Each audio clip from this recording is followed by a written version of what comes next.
So question వచ్చేసి the radius of a shell for hydrogen atom is 4.761 angstrom. The value of n is.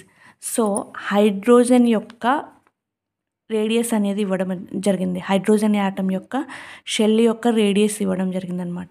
So n అనేది a shell అనేది మనము number of shell కనుక్కోవాలన్నమాట.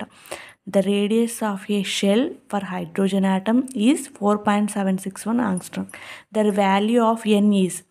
So n కనుక్కోవాలన్నమాట మనకు. So చూడండి, so what is the radius formula?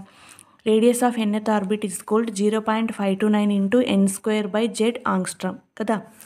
So radius క్వశ్చన్లోనే మనకి ఇచ్చినారు కదా 4.761 angstrom. దేంటి? హైడ్రోజన్ది.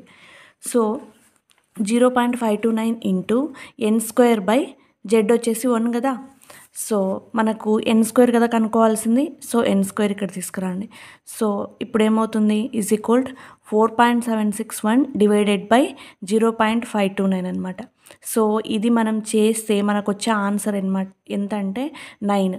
So ఈ డెసిమల్స్ తీసేసి మనం 529 4761 డివైడెడ్ బై 529తో చేస్తే ఎగ్జాక్ట్గా 9 టైమ్స్ అనేది పోతుందన్నమాట. సో ఇక్కడ చూడండి n² ఈజ్ ఈక్వల్ టు 9.